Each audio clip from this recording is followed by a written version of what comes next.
My name is Kaitlyn Delco, and today I'm going to be demonstrating how to give proper CPR. Most of you probably know CPR stands for cardiopulmonary resuscitation.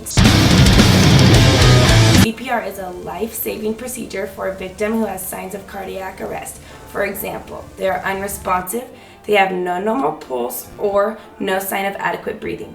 High-quality CPR can improve a victim's chances of survival immensely. You never know when you may be a bystander to a cardiac emergency. Knowing how to do proper compression and breaths, you could make a significant difference in someone's life.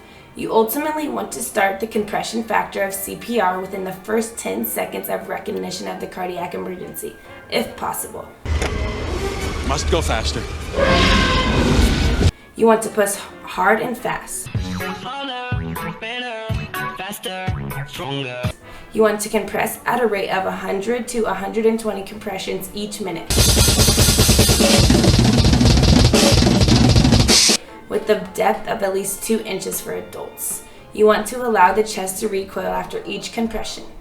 After 30 compressions, give 2 breaths. Make sure you watch for chest rise to ensure you have adequate ventilation.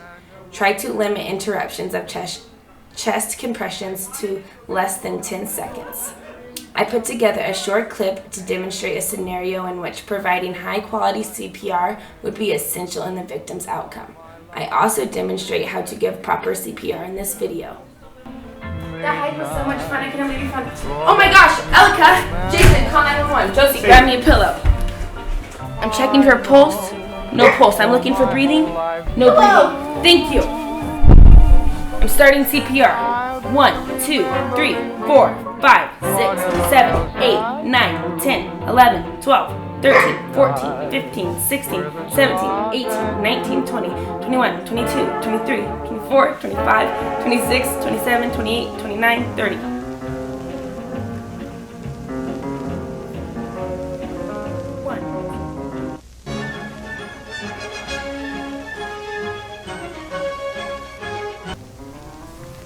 In any situation where you may need to perform CPR on another person, make sure you and the scene are safe. If you witness a cardiac emergency by yourself, call 911 now!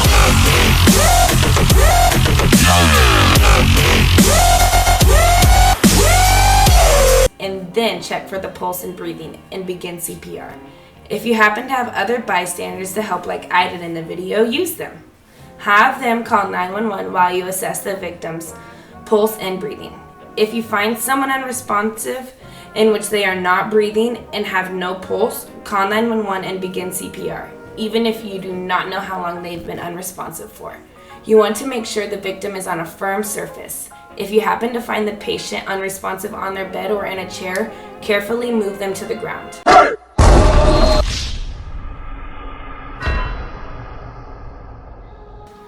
If you have the ability to put something soft under their head, go ahead and do that. Interlock your fingers and begin CPR. Give 30 compressions and 2 breaths, letting the chest recoil after each compression and watching for chest rise with each breath. Before giving your 2 breaths after each 30 cycle of compression, you will need to perform a head tilt chin lift, which relieves the airway of obstruction by the tongue to allow your 2 breaths to reach the lungs. Simply place one hand on the victim's forehead and the other hand under the bony part of the victim's lower jaw near the chin, and lift the jaw to bring the chin forward. If you are alone, CPR will become very tiring, but try your hardest to continue the cycle of 30 compressions and 2 breaths until EMS arrives or the victim regains consciousness.